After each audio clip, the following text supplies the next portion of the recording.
안녕. 오늘은 내가 구독자를 만나러 왔어요. 구독자를 왜 만나러 왔냐면 우리 구독자님이 저에게 사연을 좀 보내줬는데 여러 가지 어려움을 겪고 있어서 선생님 저 상담 좀 해주세요 라고 해서 오늘은 고민 상담을 좀 해주려고 제가 우리 구독자님이 있는 곳으로 왔습니다. 그래서 여러분들도 한번 이 사례를 듣고 같이 고민을 해줬으면 좋겠어요. 스카이라고 내가 별명을 좀 지었어요. 구독자님 그 사례를 받고서 첫 번째 이야기를 좀 해볼게요. 이 S 특징을 보면 윗사람한테는 어떤 의견도 자기가 내지 못하고 내 하는 상사예요. 생각만 해도 진짜 너무 힘들 것 같아.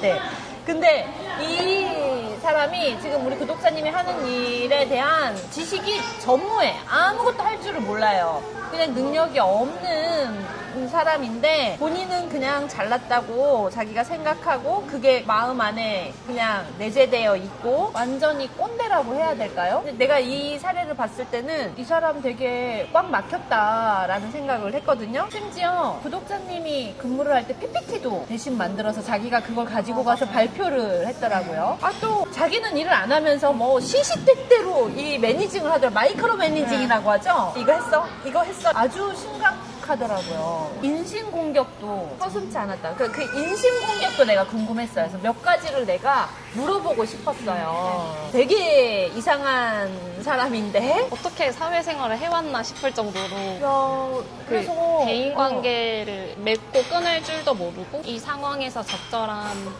농담이나 그리고 아이스 브레이킹이나 이런 걸 전혀 할 줄 모르고요. 맥락을 모르니까 이 상황에서 이런 농담을 그런 상황인 거예요. 이 사태를 이런 사람을 함께 있는 게 같은 공간에 있는 것도 힘든데 S 주임이 네, 상사입니다. 너무 힘들겠다.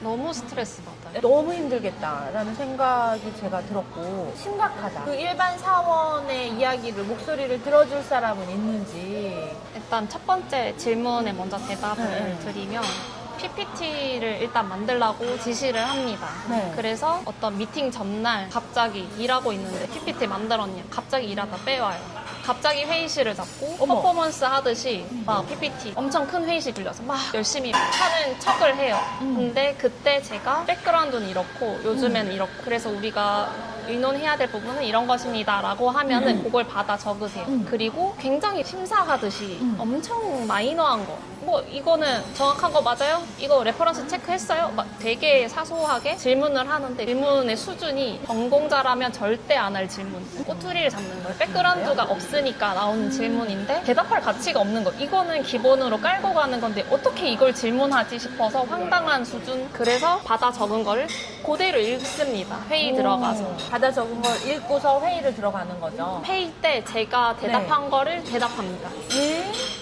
그러니까 본인의 의견을 1도 안 전하고 비슷한 류의 질문이 들어오면 제가 했던 대답, 적은 거를 대답을 하는데 크게 보면 맥락이 어긋나지 않지만 세세하게 구분 짓자면 조금 어긋나거든요. 이 일에 대한 백그라운드가 없고 지식이 없고 이해도가 없고 그러니까 되게 이상해요. 결국에는 제가 또 회의 들어가서 제가 설명하고 있어요. 그래서 너무 이런 상사가 있으면 진짜 너무 힘들 것 같거든요. 그러면 구독자님은 스트레스 진짜 많이 받을 것 같아요. 지금 PPT 사건만 해도 구독자님이 다 만들어주고 직장에서 불이익을 당하는 사람들이 난 진짜 많겠구나라는 게 얘기를 들으면서 제가 충격을 받았는데 그러면 이거를 좀 어딘가에게 얘기하고 그러니까 직원의 소리라고 해야 될까요? 이런 어려움을 얘기하고 들어주는 그런 시스템 같은 게 있나요? 저희 회사에 고충위원회가 있기는 해요. 이름만 있고 다른 직원들은 어때요? 이 사람이 지금 또 보니까 난독증도 있어서 글도 좀 잘 못 읽는 것 같고 맞아요. 회의 때 무슨 뭐 회의도 잘 진행이 안 될 것 같고 막 능력도 없으니까 다른 사람들도 이 상황을 알 것 같은데 알고 있고 본인이 모자라다는 걸 인정을 안 하니까 사람들이 그냥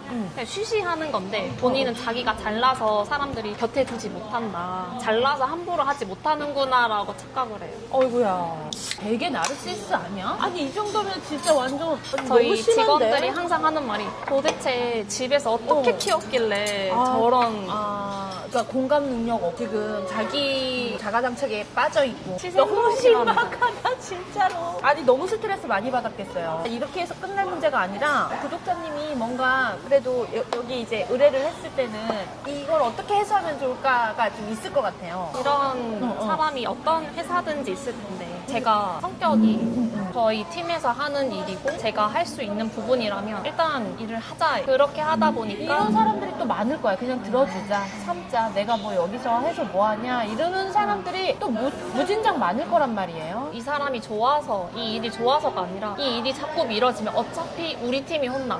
그러면 그러네. 알고 있는 사람들끼리 어떻게든 해내자인데 이런 사람이랑 사실 팀을 안 하는 게 제일 좋기는 한데 이게 집에 가서도 엄청 스트레스 받겠어. 지금도 열나. 더워서 좀 드세요. 이거 좀 먹으면서 너무 힘들 것 같아. 진짜 힘들 것 같아요. 우리 이거 영상 보시는 우리 또 다른 구독자님들도 좀 어떤 이야기를 좀 해주세요. 저는 지금 이 이야기를 들으면서 야 지금 장난 아니고 지금 갑질이라고 해야 되나? 근데 회사 차원에서도 이 정도의 그런 사람이 있는 걸 알면 좀 어떻게 해줘야 되는데 어떤 걸 못 해주나? 그리고 저희 팀에 또 다른 20대 사원이 있는데 그 친구는 여기가 첫 회사고 이제 대학교 갓 졸업한 애다 보니까 그리고 심지어 이제 INFP라 거절도 잘 못하고 이런 성격이에요. 어쨌든 그 INFP 여자애가 만만했던지 또 나이가 어리고 예쁘게 생겨서 그런 건지 모르겠지만 갑자기 이제 업무 시간에 따로 불러서 저희 회사 근처에 프랜차이즈가 진짜 많은데 개인 카페 있잖아요. 회사 많은 지역에는 거기 가서 사비로 커피를 사주면서 그 여자애한테 뭐해? 뭐 평소에 뭐 일 힘든 거 없냐? 갑자기 냅다 넷플릭스 뭐 요즘 추천할 만한 거 있어요? 그래서 저 넷플릭스 잘 안 봅니다. 그러면 저녁에 뭐 넷플릭스 안 보고 뭐 해요? 그냥 밥 먹죠. 뭐 밥은 뭐 먹어요? 그냥 뭐 햇반에 어머. 반찬 이거. 왜 그래? 혼자 사는 여자한테 그런 거예요? 그래서 막 이제 빌드업이 그래서 뭐 오늘은 그럼 또 햇반 먹겠네? 네, 저 그럴 것 같은데요. 그러면 내가 밥 사줄 테니까 골라봐. 양식, 어머. 중식, 일식 어떤 거 좋아해요? 근데 개인적으로 보자고 하는 거니까 얼마나 이게 그리고 되게 불편하죠. 상사가 그렇게 하는데 거절도 못하고 불편하지. 이런 사람 특징 같은 경우는 특히 더 뭐 친분이 있는 것도 아니고 친분이 있거나 가까운 사이면 밥 먹자 뭐 이게 당연하지만 그런 것도 아니고 그런 관계도 아니고 이용할 너무- 만한 뭔가 가치가 있냐. 이 사원은 이제 갓 입사해서 아무것도 없어요. 능력이라고. 그러면 딱 한 가지죠. 성적인 뭔가. 이유가 그냥 젊은 여자랑 밥 먹고 싶어. 로밖에 보이지 않는 거죠.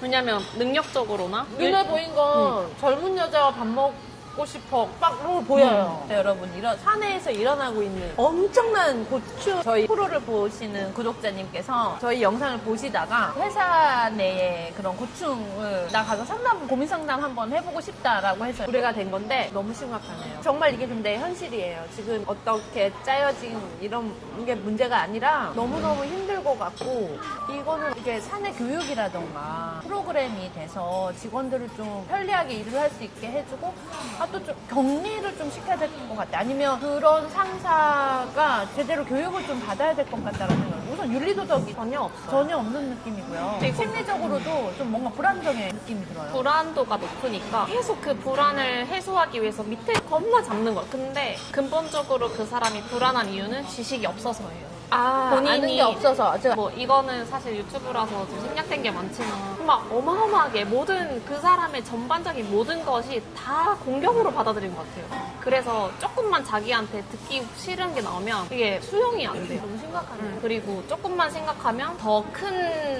걸 보고 그래도 내가 이 사람 개인적으로 마음에 들지 않지만 내가 상사니까 그래도 겉으로라도 잘 지내야지가 있어야 되는데 그럴 생각도 못하는 그 정도 수준 같아요. 이게 너무 심각해요. 제가 고충위원회에 말씀을 드렸더니 내가 이렇게 잘해주고 내가 이렇게 잘났고 이렇게 하는데 왜 저한테 저런지 얘가 모르겠다. 문제야. 저를 문제 삼는 거예요. 그래서 다른 직원들 불러서 정말 제가 문제냐. S 이렇게 해. 엄청 괴롭혀요. 뭐 이게 다 나오니까 이제 경영 인사부 부장까지 가서 어떻게 된 거냐. 큰 소리는 전현이 잘못했다고. 다들 이게 그 회의실에 하면서 다 들리는 거예요. 전연이라고 했어요? 그래서 그 너무 심각한데? 전연이라고 했어요? 이성을 잃어버리니까 자기의 안위가 그 순간 흔들리면 그 순간순간 본인의 안위만 중요한 사람. 지금은 다니고 있죠. 회사에서 어떻게 할지는 모르지만 저는 이제 일단 그 후로 팀은 바꾸는 걸로. 팀은 옮겨지는 걸로 잘 된 것 같긴 하네요. 근데 그 대응은 잘한 것 같아요. 어쨌든 그 고충위원회에다가 이 사실을 이야기를 하고 그분과는 좀 분리가 돼야 될 것 같고 아마 그 팀 내에서도 또 다른 직원이 이런 피해자가 또 생길 것 같긴 한데 그래서 그 20대 여자애가 죽을 맛이죠. 그러겠네요. 진짜로 그러겠네요. 너무 복잡한 엄청 어려운 내용인데 우리 구독자님들 들으면서 어떤 생각을 했는지 모르겠지만 뭐가 제일 도움이 되던가요? 그렇게 엄청 스트레스를 많이 받았을 것 같은데 혼자 앓고 있으면 아무도 모른다. 그래서 제가 혼자만의 문제가 아니라 이건 회사 차원에서 개입해야 된다는 거를 그러니까 감정을 좀 배제하고 제가 이런 일이 겪었는데 어떻게 하면 좋을까요? 진짜 너무 구독자님은 너무 처리를 잘 했거든요. 네, 그 수순을 잘 밟았는데 사실 일반적인 사람들이 이런 상황이 됐을 때 이게 잘 분별하기가 어려워요. 어떤 도움을 어디서 도움을 받은 거라도 있긴 있었어요. 뭐 멘토라던가 언니라던가. 저는 뭐 상담하고 상담 받고 계시구나. 상담을 받고 또 이제 다른 회사에 다니는 친구한테 우리 회사 이런데 어떻게 하면 좋겠냐 상담을 받고 계시고 이 상담을 진짜 좀 받아야 이게 견딜 수 있었을 상태 같고 제가 전문가로서 봤을 때도 야 이거는 정말 구독자님 너무 힘들었겠다. 그러니까 상담을 받으면서 좀 회복이 되고 어떻게 감정 다 빼고 이 상황에서 내가 나를 지켜야 되겠다. 내가 중요하다를 인식을 했기 때문에 이게 차례대로 할 수 있었던 것이지 전혀 그게 없었으면 못했을 것 같아요. 만약에 상담을 안 했다 그러면은 그 사람이 하는 말들에 다 상처를 받고 일은 일대로 많고 배제돼서 결국 제가 경력으로 가져가는 건 없고 네. 그랬을 것 같아요. 감정적으로 그 사람이 원하는 건 저의 파멸인 거예요. 그러니까 얘기 너 들어보니까 하나 조지면은 일부러- 내가 얻어갈 게 많으니까 일은 많이 시키고 결과만 가져가. 그리고 얘가 힘들든 슬프든 어찌됐든 상관없어. 나는 너를 그냥 도구로 썼을 뿐이야. 근데 도구가 의견을 제시해? 말도 안 되지. 너는 내 밑에 직급이니 더 갈고 넣다가 제가 그 증거를 다 모아서 쓱 이러고 그 나니 증거 모으는 것도 전현이 그것도 너무 충격인데 그 증거 모으는 것도 상담 선생님이 어떤 지침 뭐 해주던가요? 모으라고 하던가요? 아니면 그러니까 예전에 다니던 회사에서도 그런 빌런이 있을 때 상담을 받기 시작을 했는데 그때도 증거를 모으세요. 증거를 모으세요? 왜냐면 말로 하는 건 증빙이 어렵다. 그런 사람들 말을 잘하니까 어떻게 말을 바꿀지 모르고 그 전현이 이러면 당연히 제가 나쁜 년이 되겠죠? 다 감정이 또 올라오지. 제가 그 20대 여자 직원이랑 달랐던 거는 똑같은 상황인데 저는 증거를 뭐 좀 그걸 이거는 안 쓰더라도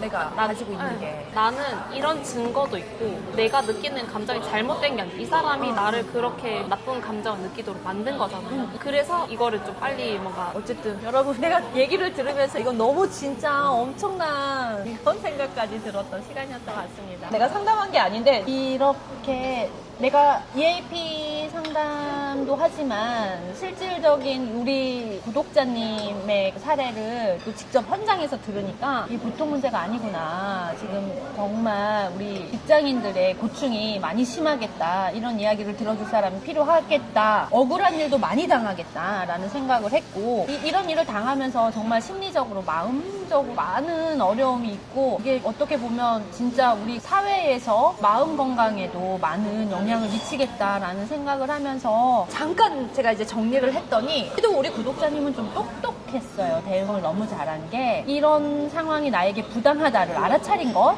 그리고 이 부당함에 대해서 알려야 되겠다. 그런데 무턱대고 알린 게 아니에요. 이게 내가 나만의 착각인지 아닌지를 분별을 했다라는 것이에요. 이제 상담 선생님이 억울한 건 충분히 억울한 거 맞다. 하지만 증거가 있어야 된다. 그 억울함을 표현하기 위해선 증거가 있어야 되고 용기를 내서 고충위원회에 이야기를 해야 된다라고 한 게 정말 저는 와 이거 하나의 진짜 드라마로 써도 될 만한 해결 방안이었고 그리고 되게 해결을 잘한 케이스다. 건강하게 해결이 됐다라고 보거든요. 보통 이렇게 억울한 일을 당하면 감정이 좀 묻힌다고 할까요? 그래서 이 사람 나쁜 사람이니까 혼내달라 이런 심리가 더 강하게 느껴지는데 회사에서는 사실 직원의 감정이 중요하진 않잖아요. 그 부분을 인지를 하고 상담에서? 그러니까 제가 감정적으로 힘든 거는 상담 때 다 털어놓고 그러면 너가 이 일을 겪지 않으려면 고충위원회에 어떤 걸 가져가야 되냐, 그 사람이 너를 괴롭힌 증거, 그리고 고충위원회 말을 꺼낼 때 나 힘들어 죽겠어요가 아니라 이 사람이 이런 증거로 저를 업무적으로 힘들게 합니다. 이게 고충입니다. 그래서 업무적으로 힘들게 한다는 걸 어필을 해야 이 사람 회사에 뭔가 나쁜 영향을 끼치고 있구나를 인지를 할 거다. 와. 근데 그게 먹힌 거죠. 그렇죠. 그러니까 감정은 회사에서 해소할 게 아니라 개인적으로 상담을 통해서 좀 확실히 비워내야 돼요. 감정은 비워냈고 상담 선생님이랑 비워내면서 상담 선생님이 또 EAP 상담이 들어간 것이에요. 하지만 업무적으로 내가 지금 방해를 받고 있다. 이것은 알려야 된다. 고충위원회에 알려야 되는 것은 내가 업무적으로 지금 방해받고 있다. 업무에 차질이 있다. 라는 증거를 가지고 가서 고충위원회와 상담을 해야 된다. 이건 내가 해줄 수 있는 부분에선 이게 전부다라는 상담을 받고 팀이 분리되는 상황까지 되면서 마무리가 잘 되는 깨끗하게 된 상태예요. 너무 잘했습니다. 그러면 지금 조금 쉬었다가 좀 다음 사례 이야기하면 좋겠다 싶은데요. 이따 만나요.